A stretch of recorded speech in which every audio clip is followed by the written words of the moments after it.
Good morning, Ms. Devi. We are from Group C. Today, we would like to present our audit results of sales and collection cycle of April shoe and desserts.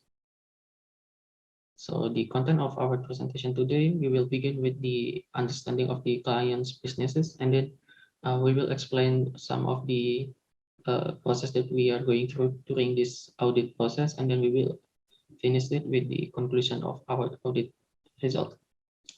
So, I would like to present the first part of this presentation, which is the understanding of the client's business. So now I'm going to talk a little bit about the profile of the April Shoe and Research.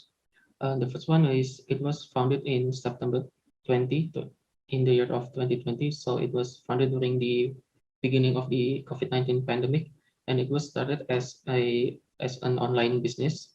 And then after 1 year, they opened the physical store in 15th of November 2021. And the store is located in Jalan Cendrawasih, Kabupaten Mata Demangan Niaga in Sleman, Daerah Istimewa Yogyakarta. And the operational hours of this store is start from Monday until Saturday from 10 a.m. to 7 p.m. So this is the organizational structure of the Afril Shoe and Research. So since it is still a small business and it is still on entry level, the organizational structure is not very complicated. There are only owner and the founder, and then there are 4 employees who work in the business. So the product that April Shoe and Research offer, there are three of them. The first one is the main product, which is the shoe Farkhan, which is like the French style of quesos in Indonesia with variety of flavors. And then the second product is the cake in jar. There are two type of cake in jar. The first one is watermelon cake, and then the chocolate milk tea cake. And then the last product is the uh, variety of drinks. There are four of them, which is es lassi, esere, cafe latte, and matcha latte. So there are three ways to purchase the product of Afel Shoe and Research. The first one is you can buy it in store directly, and then you can buy it for takeaway and also dine in. And then the customer can also buy it from GoFood and via WhatsApp. So this is the price list of the product of April Shoe and Research. There are different price in store and in GoFood. As you can see here, there are several differences. Mostly the difference is around 20% plus 1,000 for GoFood. So it will be more expensive if you buy it from GoFood. And then, yeah, as you can see, right here there are shoe box of 4, 6, 10, and 12. So for one piece, the price of the shoe is 8,000, but they don't sell it for one piece. Yeah, so the customer can buy it in box of 4, 6, 10, and 12. So, and then there are also customized for gift set for the shoe, which is around 5,000, and in GoFood is 6,500. It is the additional gift set will give the box a ribbon and also a greeting cards for the ones who want to purchase this gift set. And then also for this December season or the Christmas and New Year season, the April Shoe and Dessert also release hampers called the Autumn Shoe, which can be purchased in box of 6 and box of 12. And the price is also different with the regular box of shoe. And still talk about the price list. This is the price list for the non-shoe products. So this is for the cake in jar product, the watermelon cake and the chocolate milk tea cake. The price is 35,000 and 40,000, and then in food is 43,000 and 49,000. And also for the drinks, as lassi and etc. So not all of the product are sold in GoFood. There are only several items that are sold in GoFood for because this main product are the one who wanted most by the customer, so they put it on GoFood. But the product they are less interested for the customer, they don't sell it on GoFood. So there are four payment methods in this business. The first one is you can purchase it with cash, and then via pay it with QRIS, and then using debit card and also bank transfer. So now I'm going to talk about the business process in this business. As I mentioned earlier, that the customer can purchase the product in three ways: the in-store purchase, GoFood, and via WhatsApp order. So now I'm going to talk about uh, the process of the business in each type of purchasing. So the first one is I would like to talk about the in-store purchase process. So if I can give it an example, it is very similar with the business food and beverage business in general. So the first step is the customer can come to the store, and then they choose the product they want to purchase, and then the order are prepared by the employee, and then the uh, the employee who work in the cashier input the order into the system, and then they usually ask the customer what payment method they want to use. After the customer decide what payment method they want to use, they pay the product using the payment method they use, and then the cashier print the receipt, and then the customer receive the product. And the next one is via WhatsApp order. So the first step for the WhatsApp order is the customer contacts the admin via WhatsApp application, and then the admin receives the message, and then uh, after chatting for usually the customer will ask several questions first, and then after they confirm they want to purchase the product, the admin will send the format for the order, and then the admin will ask the customer to fill the order format. And then after the customer fill the order format, the customer will send it back to the admin.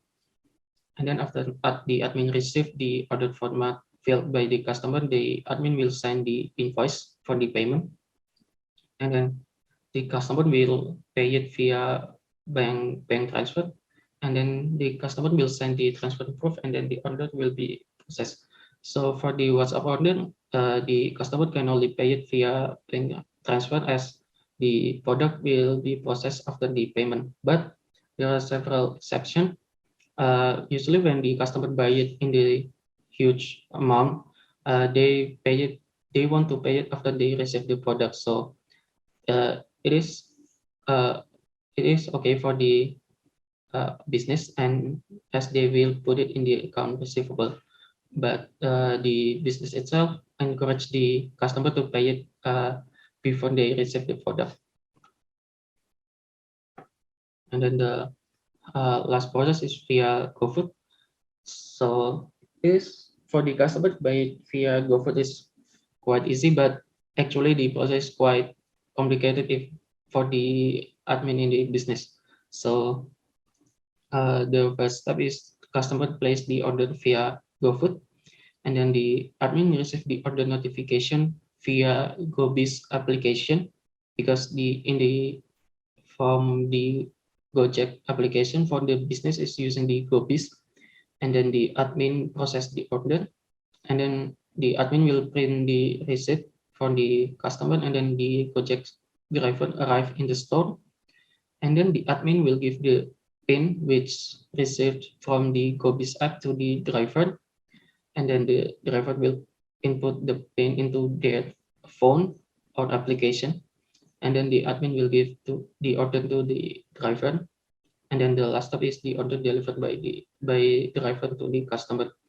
So the payment method for GoFood is GoPay, and then the uh, money will receive via GoPay after the driver input the pin received from the GoBiz app from the admin of Aurellya and Research. Yeah, I think that is the end of my part, and this part will be presented by my friend. Thank you. Okay, I'm going to explain the next one. And the next one is the sales and the collection cycle flowchart. Okay, so I'm going to explain the flowchart in this case for the Afril dessert company. Okay, so the first one we have there are four departments, which are the sales department, store and shipping department, accounts department, and cashier. Okay, so the first one we can see they start from the sales department and from the cashier.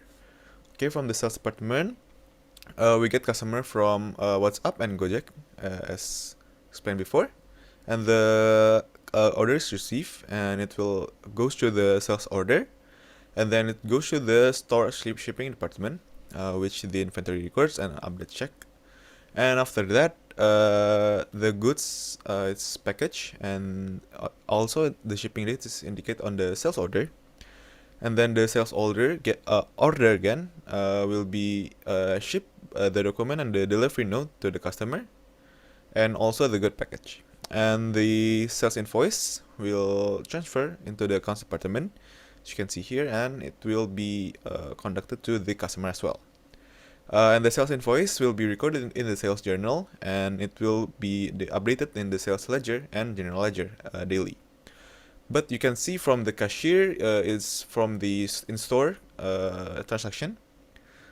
From the customer, it will be goes down to the checks, and then it will be recorded in Mocha database, because in this business they use Mocha as their payment system, and therefore it will be stored at the Mocha database. And then the next one is the pay in step, which with Mocha. So they can use not only cash, and they can also use, for example, GoPay, OVO, credit card, debit card, and more. And after that, they will get the receipt, and it will be sent to the customer. And the sales order in the store will be recorded with Mocha, and will be update the sales ledger and the general ledger. So we can see that all of these departments are actually correlated with each other. So the next one, I will be explaining about the control activities. Okay, so the first one, I will explain there are six in this case: the order processing, distribution and delivery, invoicing, cash receipts, adjustment and ledger maintenance, and the last one is standing data maintenance. So the control activities, the company has defined policy and procedure regarding appropriate users. So in the control activities, there are six on this case, because it will be needed to have a code of conducts and procedures. And the objective, which is the right and obligation (R&O), the frequency is will be checked annually, and it is a preventive, not the detective, and it will be regarded manually. Okay, so I will go through the specific one. In first control is the order processing. In the control activities, orders are recorded through a POS system that enables the business to centralize real-time reports from all the distribution channel. So the objective, it's actually the completeness, for example, the completeness of the order, and the accuracy of the order. For example, the which is the order recorded correctly or not. And the frequency is will be checked multiple times per day, and it is a preventive, and it will be conducted automated, not manually. So the next control is the distribution and delivery, and in this case, the control activities delivers are processed through an integrated POS system, POS system, and the objectives is actually three: CAV, completeness, accuracy, and valuation. And the frequency, it's conducted annually, and it's preventive and automated as well. The next one is the cash receiving. So in this case, the control activities is monthly reconciliation of the detailed transaction.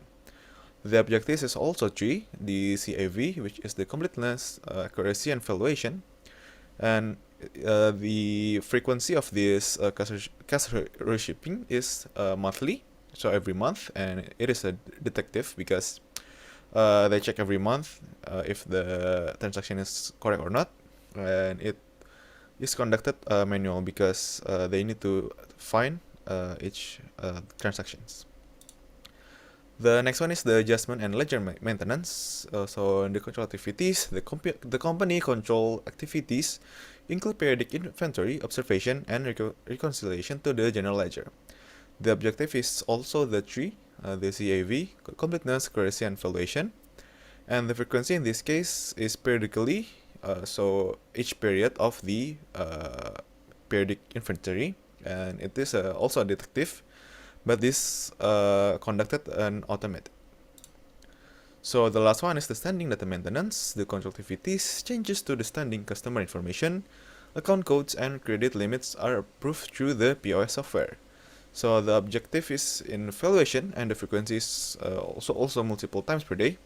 And this is a preventive, not detective, and it is conducted automated.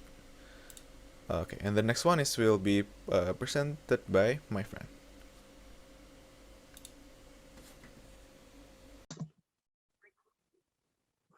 So next is the identification of key controls.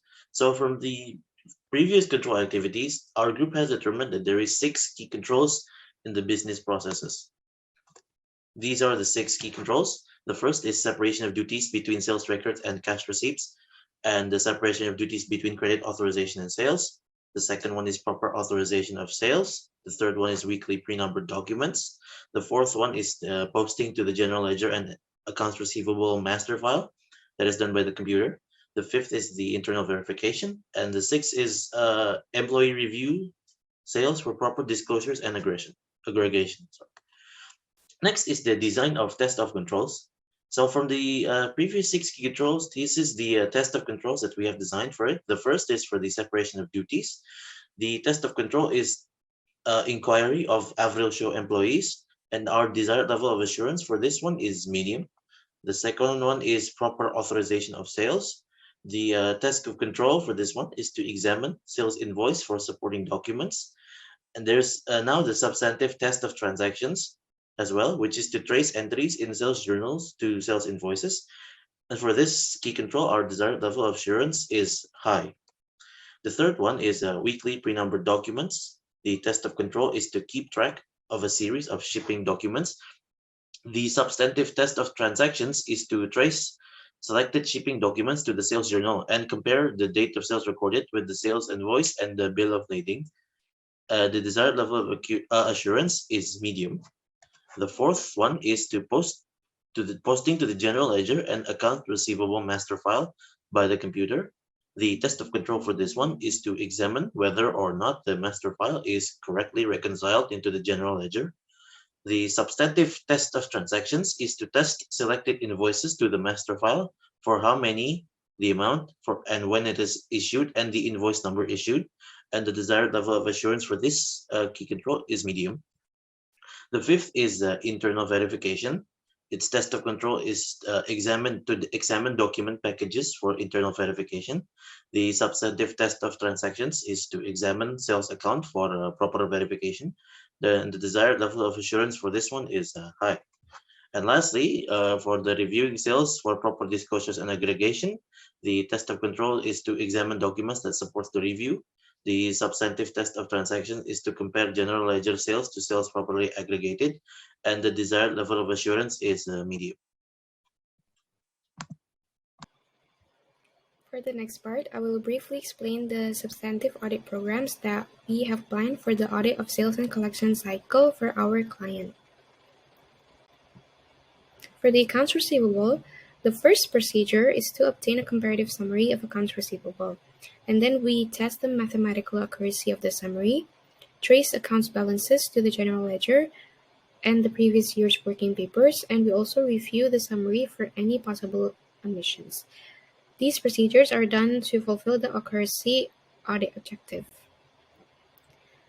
For this procedure, we will make a detailed comparison of accounts receivable balance per general ledger between last year's balance and this year's balance. Therefore, the necessary data would be last year's working papers and trial balance of the client ledger for this year. As you can see, we have also attached the example of our accounts receivable comparative summary. and we found that the increase between this year's and last year's balance is very significant. So we conducted an inquiry to management to obtain sufficient reasons, and it was found that this increase was caused by a significant increase in sales during 2021. The second procedure would be accounts receivable confirmation, in which we perform confirmation of selected accounts receivable balances to fulfill the audit objectives of existence, occurrence, and accuracy. For the accounts receivable confirmation, we carry out this procedure by sending positive confirmations to the third parties. The example of the confirmation letters that we send can be seen on the slides. Next, we also perform alternative procedures for all of the confirmations that are not returned on the first or second request. Thirdly, we review accounts receivable trial balance for large and unusual receivables. Therefore, the necessary data that are needed for this procedure would be the sales documents, shipping documents, and delivery notes. Then, after the data has been gathered, we compile the information in a confirmation control. For the sales, the substantive audit programs is pretty similar with the accounts receivable. So first, we obtain a comparative summary of sales to fulfill the accuracy audit objective. We compare the sales balance in December 2021 with December 2020 to find out if there are any significant increases or decreases and the reasons behind those movements. In performing these audit procedures, we document our work on a lead schedule, which is summarized on the table that you can see on this slide, and it is found that the sales have increased, so we conducted an inquiry to our client's management to investigate the reasons. It is found that the drastic movements between the years is due to how the business only started its operations in September during 2020, whereas it has fully operated for a whole year during 2021. That is all from me. For further details and findings, please refer to our final report. The next part will be explained by my friend. Thank you. So I will discuss the conclusion part of the final audit report. Firstly, the sales and collection cycle of a progressing business is very essential because it shows the process between the production that will be distributed to the customers and the business will receive payments from the sales process. And this is a step where the income will be verified and received by the business, and the sum of the income will be used and generated throughout the business process. And Aftershocks and Desserts is an emerging small food and beverage business which shows impressive business processes throughout the pandemic crisis. The audit process that supervises Aftershocks and Desserts is starting from their preliminary analytical process, which highlights the business ratios between Aftershocks Desserts and the common industries, which sums up that Aftershocks and Desserts is in a stable financial position and the business can compete within the market. Next, the materiality calculation within a rule of thumb of 5% and an over materiality of 57 million rupiah in approximate number, continued with internal control evaluation, control activities of the business, identification of substantive audit programs, accounts receivable, and sales comparative summary, and its confirmation had supported the whole audit process. Aftershocks and Desserts has done an organized recording throughout their business, even though their business is still running within 1 up to 2 years. So we could conclude that sales and collection cycle of Aftershocks and Desserts has been fairly presented without any material misstatement.